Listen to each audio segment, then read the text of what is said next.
ανακοίνωσαν ότι θα καταθέσουν αντιρατσιστικές οργανώσεις. Από το Παρίσι, Μαρία Δεναξά για το ΜΕΚΑ.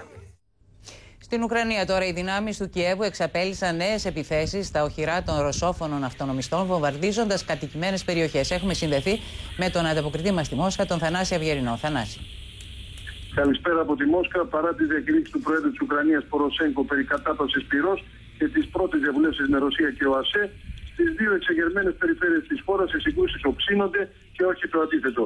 Οι ένοπλοι της λεγόμενης δημοκρατίας του Ντονιέτσκ καταγγέλνουν ότι πυραυλικά συστήματα Κατιούσα, δηλαδή μαζικού βομβαρδισμού, χτυπούν νυχθημερών το Σλαβιάνσκ και ισοπαίδωσαν το χωριό Σεμιόνοφκα, όπου κατά τις μαρτυρίες δεν υπάρχει πλέον ούτε ένα όρθιο σπίτι.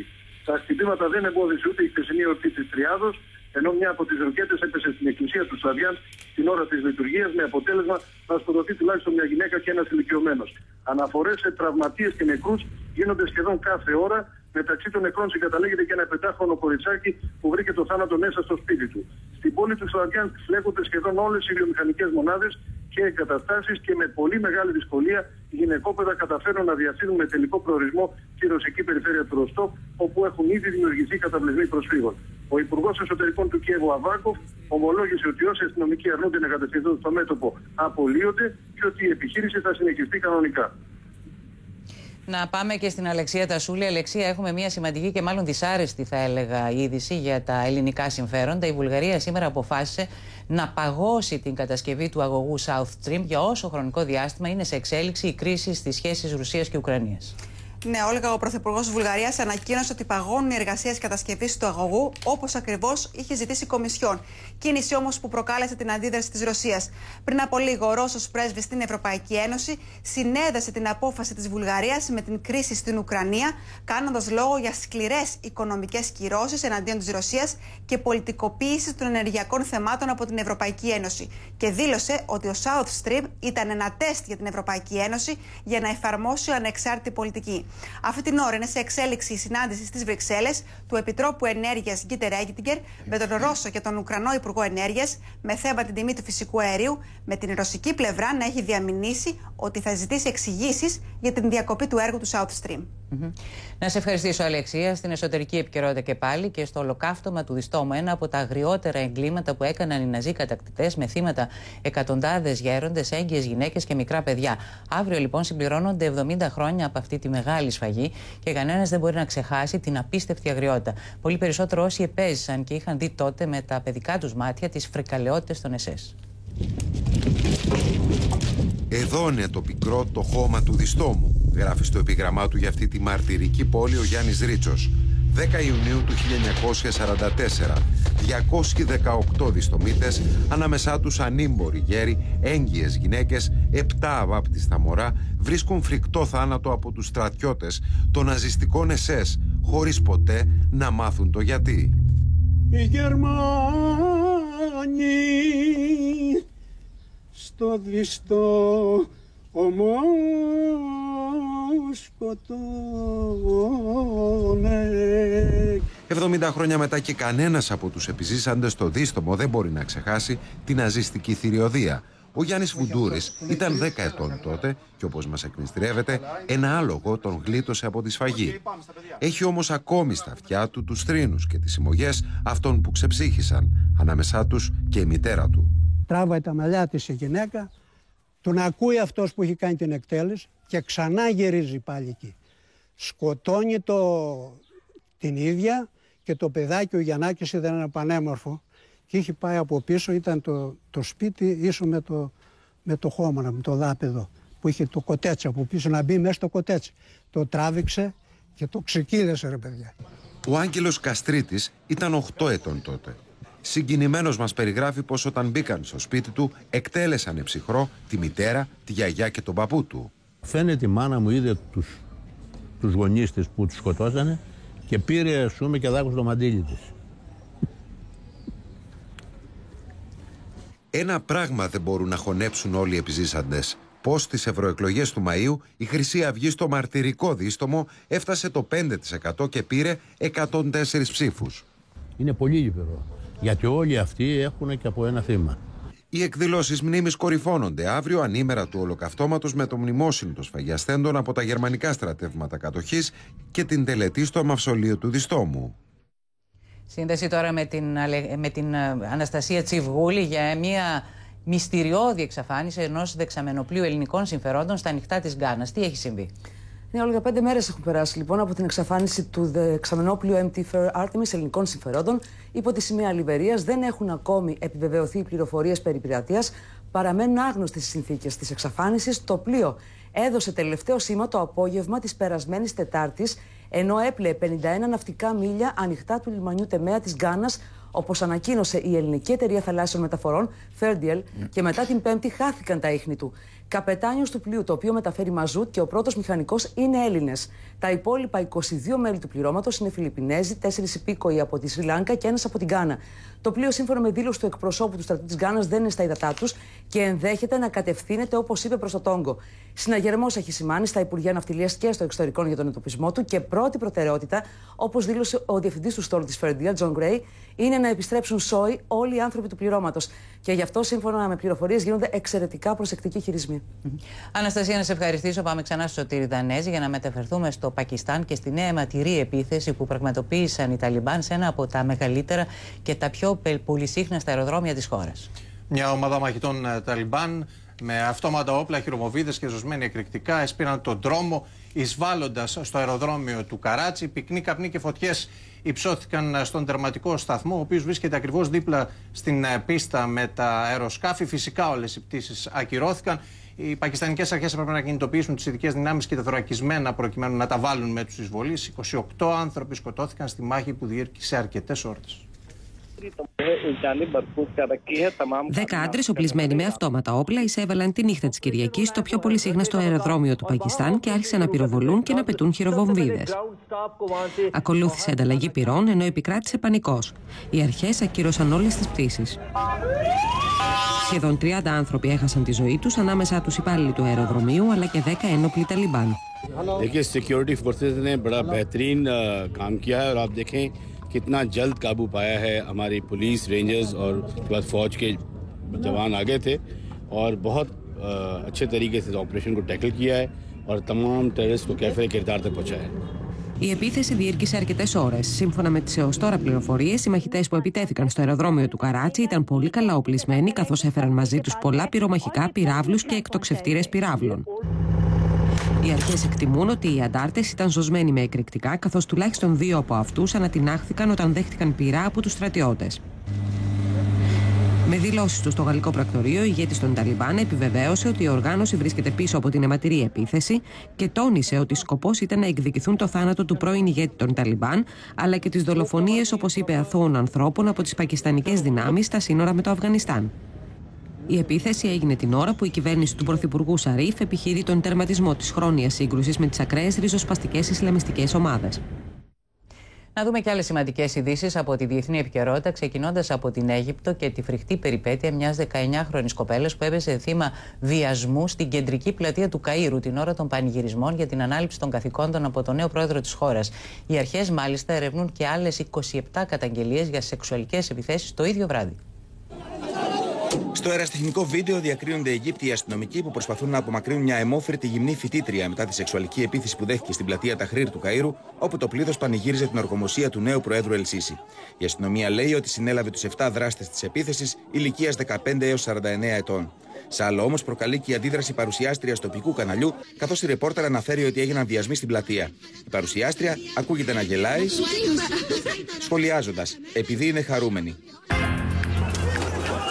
Νέος γύρος επεισοδίων μεταξύ διαδηλωτών και αστυνομίας ξέσπασε σε συνοικίες Κούρδων και Αλεβιτών στην Κωνσταντινούπολη και πόλεις της Τουρκίας, κυρίως στο νοτιοανατολικά, με αφορμή τον θάνατο 2 ατόμων από πειρά στρατιωτών εναντίον Κούρδων. Στην ίδια περιοχή, Κούρδος διαδηλωτής κατάφερε να κατεβάσει την τουρκική σημαία από στρατόπεδο, προκαλώντας οργισμένες ανακοινώσεις από στρατό και πολιτικούς. Και ενώ κλιμακώνεται καθημερινά η ένταση, αντιπροσωπεία του Κουρδικού κόμματος συναντήθηκε σήμερα με το φυλακισμένο ηγέτη Αμπτουλάχου Τσαλάν στο Ιμραλί. Στην Ιταλία, οι αρχές έδωσαν στη δημοσιότητα δραματικές εικόνες από τη διάσωση το Σαββατοκύριακο πάνω από 5.000 παράνομων μεταναστών, ανάμεσά τους παιδιά και έγκυες γυναίκες, από σκάφη του πολεμικού ναυτικού, του λιμενικού και εμπορικά. Ωστόσο, 5 άτομα πνίγηκαν όταν ανατράπηκε ένα από τα κατάμεστα πλοιάρια που μετέφεραν τους παράνομους μετανάστες από την Ερυθρέα και τη Συρία. Υπολογίζεται ότι από τις αρχές του χρόνου πάνω από 50.000 παράνομοι μετανάστες έφτασαν στις Ιταλικές ακτές από την Αφρική.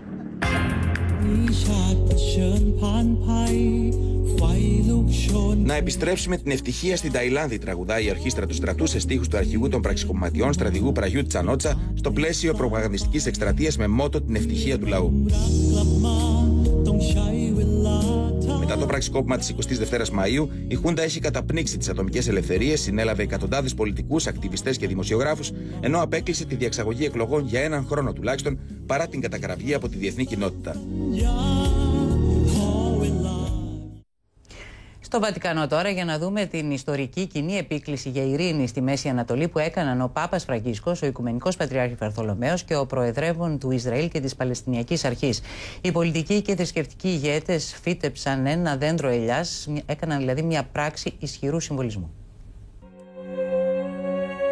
Τον Ισραηλινό πρόεδρο Σιμών Πέρες και τον Παλαιστίνιο ηγέτη Μαχμούντ Αμπάς έφερε κοντά ο Πάπας Φραγκίσκος στην Αγία Έδρα για μια προσευχή υπέρ της ειρήνης στην πολύπαθη Μέση Ανατολή. Παρουσία του Οικουμενικού Πατριάρχη Βαρθολομαίου και του Πατριάρχη Ιεροσολύμων Θεόφιλου, η επίκληση στην ειρήνη έγινε στους κήπους του Βατικανού με 3 διαδοχικές προσευχές: εβραϊκή, χριστιανική και μουσουλμανική. Per fare la pace ci vuole coraggio. Molto di più che per fare la guerra. Ενώ ο πρόεδρος του Ισραήλ, Σιμών Πέρες, είπε ότι η παρουσία όλων στο Βατικανό μαρτυρά τη θέληση για ειρήνη. Even when peace seems distant, we must pursue it to bring it closer. Στη δική του επίκληση, ο Παλαιστίνιος πρόεδρος Μαχμούντ Αμπάς ζήτησε ειρήνη, σταθερότητα και ασφάλεια στο λαό του. نريد السلام لنا ولجيراننا. Στο τέλος της τελετής, σε μια συμβολική κίνηση, οι δύο θρησκευτικοί ηγέτες και οι πρόεδροι Πέρες και Αμπάς φύτεψαν μαζί ένα δέντρο ελιάς στους κήπους του Βατικανού, ενώ στη συνέχεια είχαν μια ολιγόλεπτη συνάντηση και κλεισμένων των θυρών. Ξανά στον Σωτήρη Δανέζη για να πάμε στη Χιλή και να δούμε πώς κάτι που εμείς το θεωρούμε, θα λέγαμε, καθημερινή ρουτίνα, όπως το να μπαίνουμε στο ασανσέρ, έτσι. Πώς αυτό λοιπόν το πράγμα μπορεί να μετατραπεί υπό προϋποθέσεις σε πραγματικό εφιάλτη.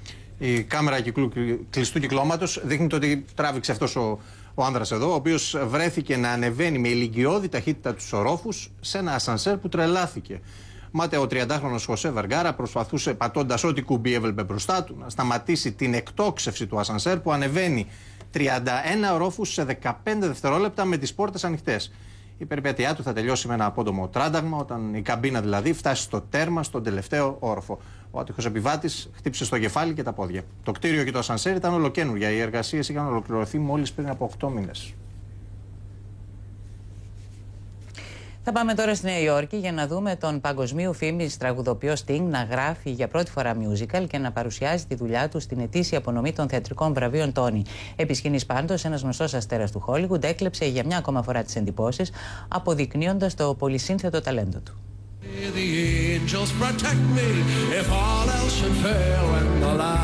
Αναμνήσεις από την παιδική του ηλικία στο Νιούκασλ, κατάφερε να χωρέσει στη live εμφάνισή του στα κορυφαία θεατρικά βραβεία Τόνι ο Sting. Ερμηνεύοντας το Λάσι, που αποτελεί και τον ντεμπούτο του τραγουδιστή στο χώρο των musical, καθώς το έργο που θα ανέβει στο Broadway έχει γράψει ο ίδιος, ο Sting θυμίζει στο κοινό το κλείσιμο των ναυπηγείων Swan Hunter στα τέλη της δεκαετίας του 80.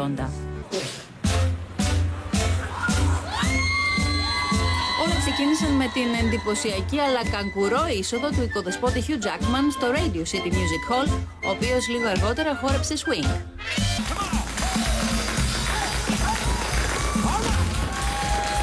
Και τραγούδισε με τους LL Cool J and T.I. τη rap εκδοχή του Rock Island του Music Man.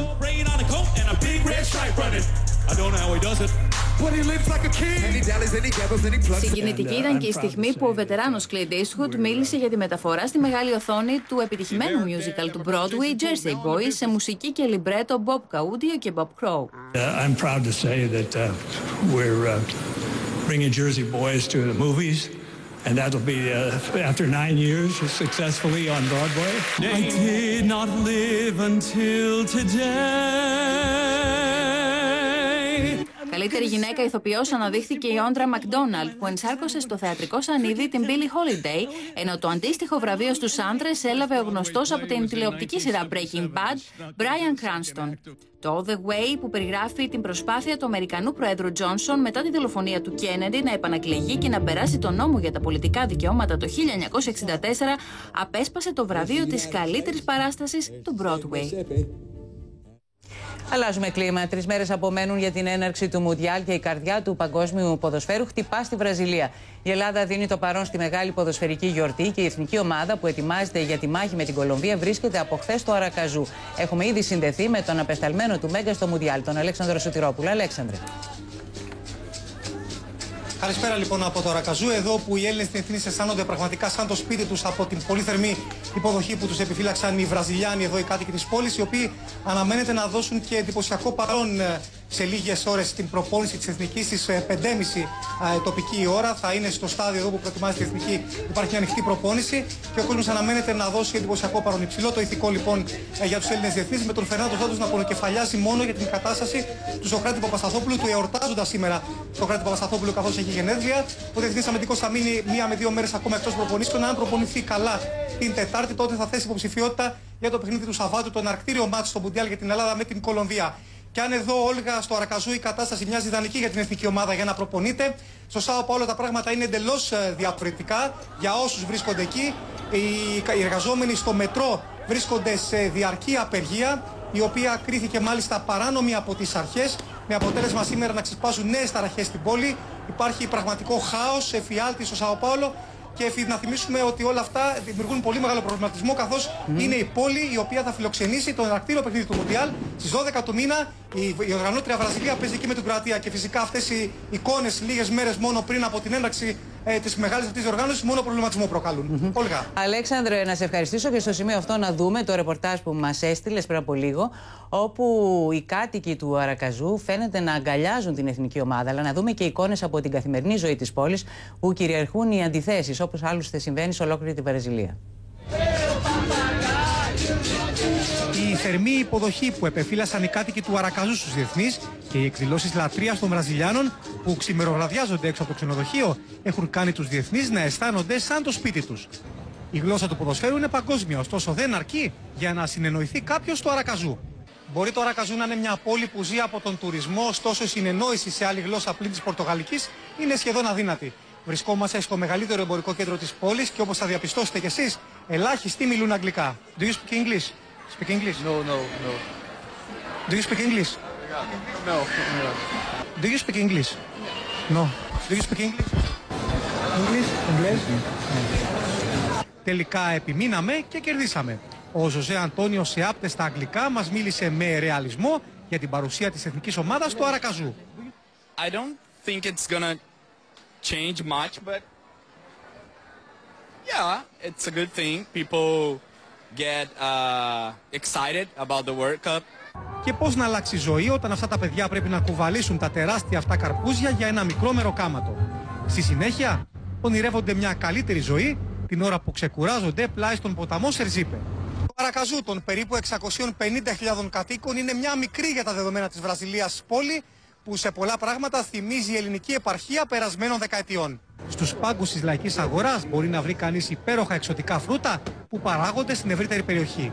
Καρύδες, μάνγκο, ανανάδες, μπανάνες και γκουαρανά γεμίζουν την ατμόσφαιρα με υπέροχες μυρωδιές. Άνθρωποι φτωχοί από το πρωί ως το βράδυ προσπαθούν να πουλήσουν τα προϊόντα τους για λίγα ρεάλ, όπως λέγεται το εθνικό νόμισμα της Βραζιλίας. Το Αρακαζού είναι η πόλη των αντιθέσεων, όπως άλλωστε όλες στη Βραζιλία.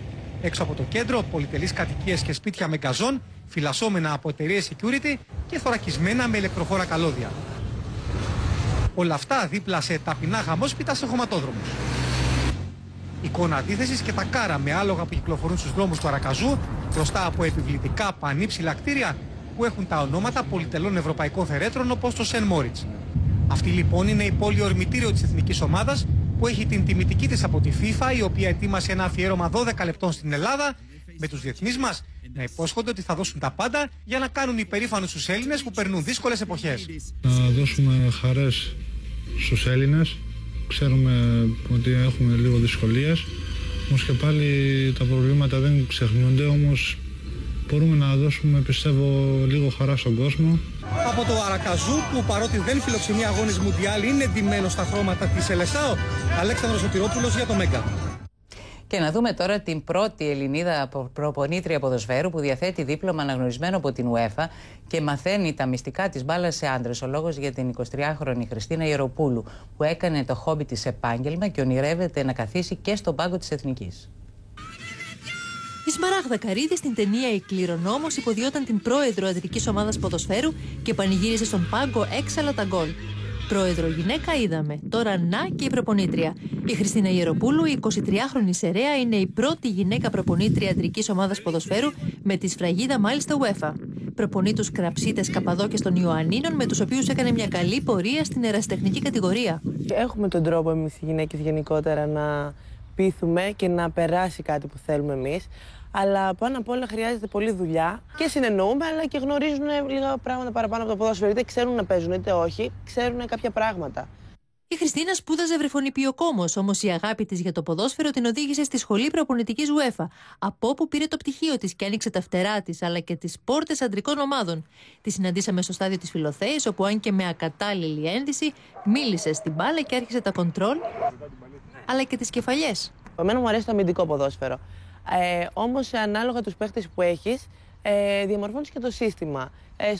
Στη δικιά μου ομάδα έπαιζα 3-5-2. Η όμορφη Χριστίνα αφιερώνει χρόνο για την εντυπωσιακή ομολογουμένως εμφάνισή της. Της αρέσει να αναδεικνύει τη θηλυκή πλευρά της, να μακιγιάρεται και να δίνεται εντυπωσιακά.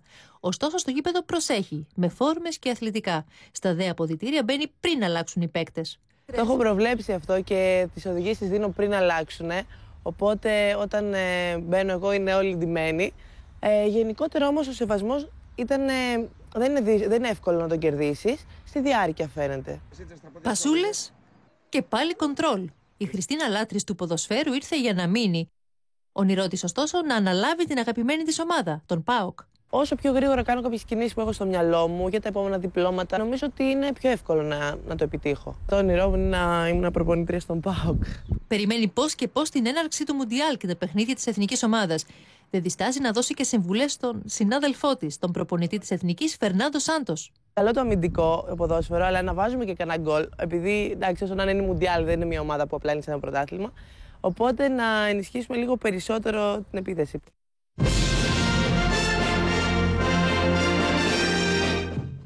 Καλησπέρα κυρίες και κύριοι. Είδαμε πριν από λίγο σε ζωντανή σύνδεση με τον Αρακαζού και τον Αλέξανδρο Σωτηρόπουλο τα τελευταία νέα της εθνικής μας ομάδας. Να μείνουμε στο παγκόσμιο κύπελο, καθώς η διοργανώτρια Βραζιλία μετρά αντίστροφα για το πρώτο της παιχνίδι με αντίπαλο την Κροατία. Και η προβολή είναι στραμμένη επάνω στο μεγάλο αστέρι της ομάδας, τον Νεϊμάρ. Στη Γαλλία ο Καρίμ Μπεντζεμά δείχνει σε εξαιρετική κατάσταση, ενώ ευχάριστα είναι τα νέα και για την Πορτογαλία, καθώς ο Κριστιάνο Ρονάλντο επέστρεψε στις προπονήσεις. Κορυφαίοι ποδοσφαιριστές υπάρχουν πολλοί, ηγέτες όμως με την πραγματική έννοια του όρου λίγοι. Και ο σούπερσταρ της Βραζιλίας Νεϊμάρ είναι ένας από αυτούς, καθώς έκανε το όνειρο ενός μικρού παιδιού πραγματικότητα. Ο πιτσιρίκος φίλος της Σελεσάο θέλησε να πλησιάσει τα ενδάλματά του. Οι άντρες ασφαλείας όμως επενέβησαν για να τον απομακρύνουν και τότε ο Νεϊμάρ ανέλαβε δράση. Πήρε τον μικρό από το χέρι και του χάρισε μία από τις καλύτερες αναμνήσεις παιδικής του ηλικίας. Έβγαλαν φωτογραφίες με τους άλλους παίκτες της ομάδας, ενώ ο συμπαίκτης του Νεϊμάρ, Φρεντ, έσταζε μέλη για τον επιθετικό της Σελεσάο.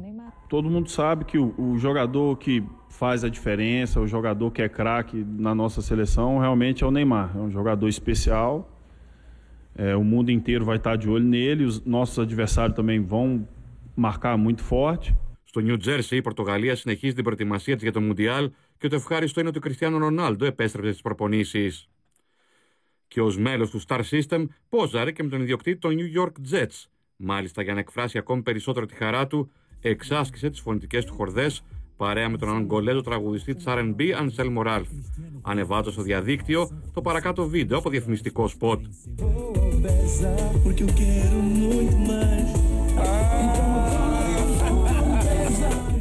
Στην Αγγλία ο Ζωζέ Μουρίνιο απέδειξε γιατί είναι ο ένας και μοναδικός στάρ της προπονητικής.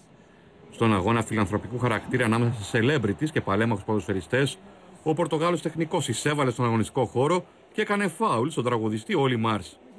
Την αρχική έκπληξη του τραγουδιστή διαδέχτηκαν τα γέλια από τον ίδιο, αλλά και όσους παρακολουθούσαν το μάτς, για την έμπνευση του Μουρίνιο, που είτε με τον ένα είτε με τον άλλο τρόπο καταφέρνει πάντα να κλέβει την παράσταση, ακόμη και στις πλάκες. Στη Γαλλία, η πρόβα General για την ομάδα του Ντεσάμπ πριν τρικολόρα αναχωρήσουν για τη Βραζιλία ήταν άκρως επιτυχημένη. 8-0 την Τζαμάικα με κορυφαίο τον Μπενζεμά που πέτυχε 2 γκολ.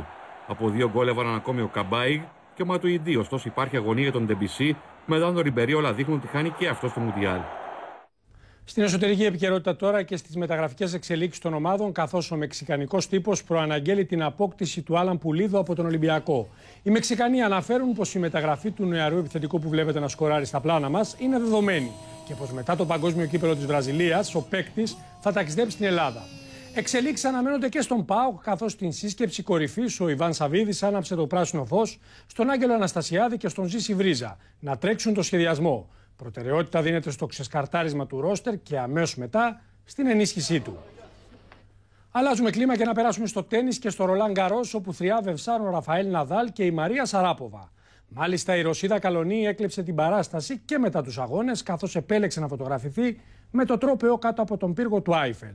Στην Φόρμουλα 1 τώρα και στο Grand Prix του Καναδά, νικητής αναδείχθηκε ο Ρικάρντο. Ωστόσο, οι θεατές πάγωσαν όταν είδαν το μονοθέσιο του Φελίπε Μάσα να συγκρούεται με αυτό του Σέρχιο Πέρες. Τι γίνεται όταν κάποιος τρέχει με 1000 και ο άλλος τον κλείνει? Αυτό που βλέπετε. Κράτς και ο Θεός να φυλάει. Το τρομερό ατύχημα έγινε στο Grand Prix του Καναδά όταν ο Σέρχιο Πέρες έκλεισε τον Φελίπε Μάσα. Τα 2 μονοθέσια έπεσαν με πάταγο στις προστατευτικές μπάρες και διαλύθηκαν. Οι ρόδες έφυγαν σαν φιλαράκια με το θέαμα να προκαλεί ανατριχύλα. Αλλά το πιο συγκλονιστικό, δεν χτύπησε κανείς, ούτε γρατζουνιά. Και οι 2 είχαν άγιο και ευτυχώς μείναμε στις υλικές ζημιές.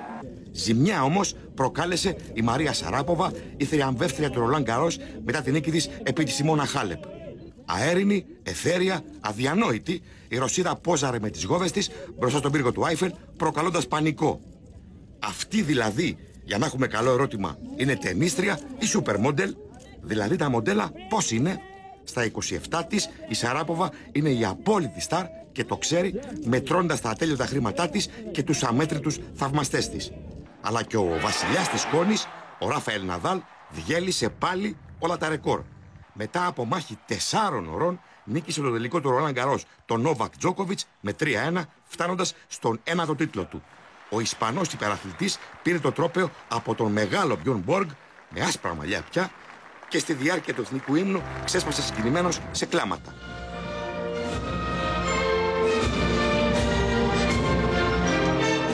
Y encima pues llegas ahí arriba, te ponen el himno nacional y recibes la ovación del público, que para mí es el lugar más importante de toda mi carrera, aquí Roland Garros, la Philippe Chatrier.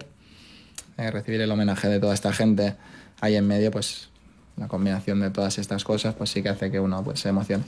Η Σαράποβα πάλι προκάλεσε κλάματα με την εμφάνισή της. Οι βασιλιάδες της σκόνης και του χρυσού. Η ώρα είναι...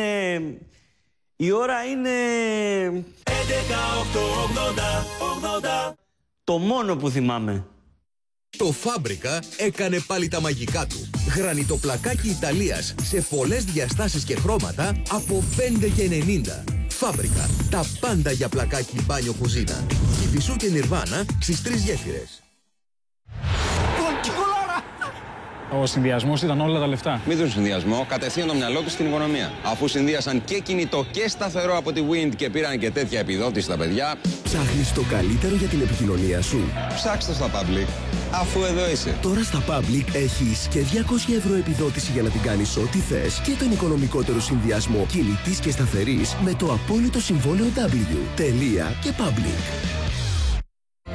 Ναυτιλιακές σπουδές στο PCA, Οικονομικό Κολέγιο Αθηνών. Στο νέο Esquire, ο Μουρίνιο, η Lake Bell και ο οδηγός του Μουντιάλ για να μην χάσετε την μπάλα. Μαζί δώρο το soundtrack του καλοκαιριού The Summer Nights of Remezzo Mykonos. Νέο Esquire, ο άντρας στα καλύτερά του. Μια φορά και έναν καιρό ήταν η ωραία κοιμωμένη, που όλο κοιμόταν. Την καταράστηκε η μάγισσα? Όχι, κοιμόταν γιατί βαριόταν.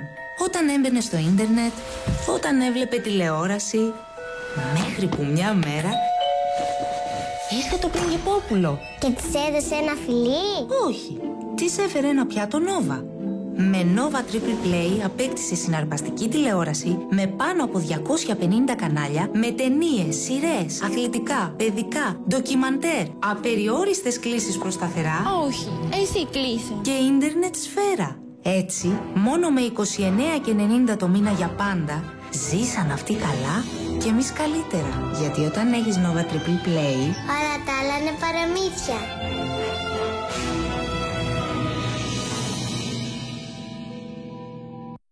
Την Τρίτη μαζί με το Έθνος, Χρημασπόρ, το αγαπημένο σας περιοδικό, ανανεωμένο και πολυσέλιδο, παίζει στοίχημα και μοιράζει κέρδη από το Μουντιάλ της Βραζιλίας. Μαζί στο Έθνος Εργασία. Προσλήψεις επιστημόνων στην Εθνική Τράπεζα, σε αγροτικά Ινστιτούτα και στο Υπουργείο Δικαιοσύνης. Την Τρίτη, Έθνος Εργασία και μαζί το Χρημασπόρ.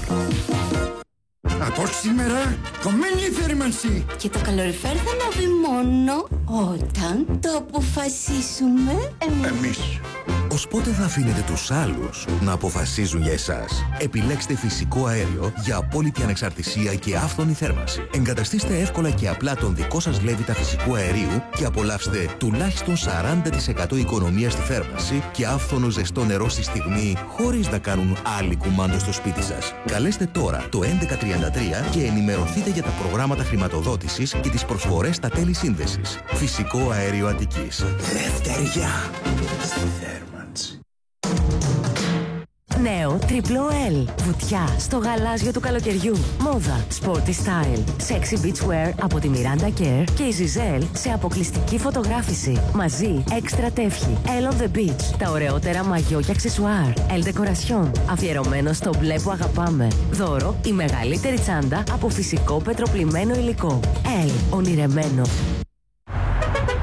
Παπά, θα μου πάρεις ένα γλυφιτζούρι. Α, όχι συνέχεια γλυφιτζούρια. Θα κάνουμε οικονομία. Τι είναι οικονομία? Οικονομία είναι αυτό εδώ το αυτοκίνητο. Το έχω ασφαλίσει στην AIG με μόνο 127 ευρώ. Και πάμε και βόλτες και μας μένουν και λεφτά. Μας μένουν λεφτά? Πάρουμε ένα γλυφιτζούρι. Έμα πια. Κάλεσε σήμερα κιόλας στο 213-0070.001 ή επικοινώνησε με τον ασφαλιστή σου. Άλλαξε τώρα σε AIG. Στην Anytime μπορείς να ασφαλίσεις αυτοκίνητο 1.400 κυβικών μόνο από 118 ευρώ το εξάμηνο. Μπες τώρα στο anytime.gr. Anytime με την εγγύηση της Interamerican. Ζήσε απλά. Εδώ, κυρίες και κύριοι, ολοκληρώθηκε το δελτίο μας. Αμέσως τώρα ακολουθεί η ελληνική σειρά «Κλεμμένα όνειρα». Όλες οι νεότερες ειδήσεις στα τελευταία γεγονότα με τον Σωτήρη Δανέζη. Από εμάς, καλό σας βράδυ.